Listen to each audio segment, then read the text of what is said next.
Hello, and welcome to the Superintendent's Corner. I'm Lily Austin for BSTN, and joining me today is Superintendent Tim Saxton. Thank you for being here, Mr. Saxton. Excited to be here, especially to kick off a new school year and to see a new crew. So let's begin by talking about busing. The school bus driver shortage has been pretty difficult, but the district made some recent changes. Can you update us? Yeah, that's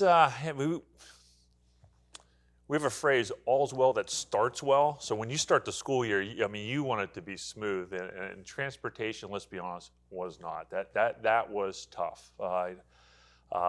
Some of the factors are out of our control, and it wasn't just a Boardman thing. We see a bus driver shortage across our state and across our nation. I will tell you, this is my 8th year as superintendent, there's nothing worse than seeing that message that a bus can't do its regular route. I mean, I want our kids to come to school. I think we have great teachers, great opportunities, and if we can't get a kid to school on time, that hurts. So that was tough, because that was the most routes we had to delay to get students to school. We were able to finally tackle the problem. We partnered with a local transportation vendor, community busing. We were able to add 3 drivers, and we're actually looking to add another 2 drivers in addition to 3. We did hire drivers over the summer. But it takes a little while. It could take anywhere from 8 to 12 weeks to get a driver fully onboarded. There's a lot of training that they need to go through, and we had 6 drivers going through that cycle. I believe 4 are now on the road, and we have 2 more that will come on board. So we'll continue to work through it. Transportation stuff, there's a lot of factors out there that are out of control, so we'll never be perfect. I won't promise that, but I will promise it is getting better, and our parents should see that. So it's getting better as time goes on. Absolutely. That's good. The Ohio Department of Education recently released the state report cards for school districts across the state. How did Boardman schools do? We did good. We like the word great. Good is okay, but 4 stars. We want to be 5 stars. I walk the halls and pop into classrooms in all 6 buildings across our district, and what I see is 5-star classrooms everywhere. We just need to find a way to make sure the data that the state report card uses matches what we see every day. 1 score went up on the 3rd grade reading intervention. We've poured a lot of resources in there. Our elementary buildings are so focused on keeping kids at or above reading level, because that is just so huge to the future of their education, and we went down in progress.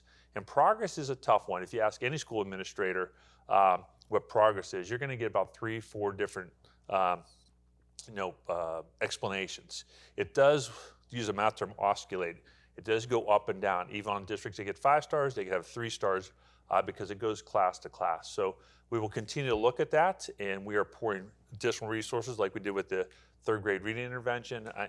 Just this week, had a great meeting with our building principals looking at data.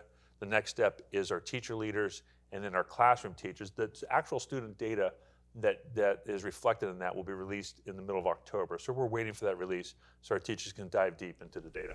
That's great. So the U.S. News and World Report recently released its list for best high schools across the nation. Did I see that BHS is top 100 schools in Ohio? Yep, top 100. That's good. We want to keep moving up higher. It's nice to be in the top 10%. I believe we were number 3 in the Mahoning County. Obviously, there are schools we like to compare ourselves against, but there are, it's based on achievement. It's based on AP courses, but just like this class right here, is there a rating, a ranking, or star quality for this class? Not yet. I hope the state looks at that, because when you walk the halls of Boardman High School and you take a look at all the outstanding opportunities, Boardman High School fires on the cylinders of academic, arts, and athletics. And I like to see an overall rating in all 3 of those areas, because very few schools in this region and in the state can do as well as Boardman. I come in here and the opportunities are phenomenal.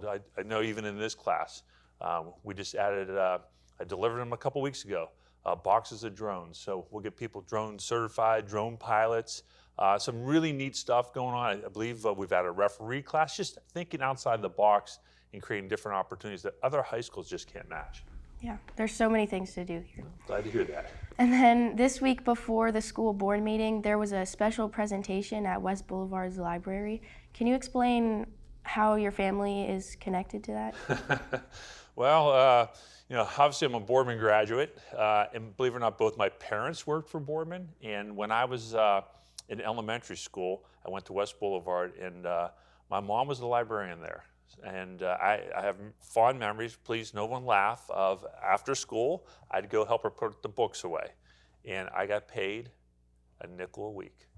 I was pretty excited about that. Now with inflation, that's probably like $300. But I have very fond memories of helping my mom. I learned the Dewey Decimal System very well because of knowing where those books. And my mom, before she became a stay-at-home mom, was an English teacher in Hubbard, and then she stayed at home and raised my sister and I. But she had a great impact on us for the love of reading.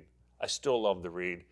And unfortunately, she passed in 2020, and we were thinking of a proper way to memorialize the impact she had. And we looked at the furniture at West Boulevard, and we're like, let's get some cool furniture that kids would really like so they can connect even better with books. And so between the donations of my dad and my sister and I, we donated money, and that furniture's in there. It's pretty neat, and got a nice plaque hanging on her. So it's a special place, and it's, like I said, it honors her just like I think she would appreciate. So thank you for asking. That's amazing. Is there anything else you want to add or say at all? Not gonna. I'll give you a chance here to think about this. I don't want to put you on the spot, but we talk about 5 stars and rankings and all that. But to me, I want every student to wake up in the morning and be excited to come to school.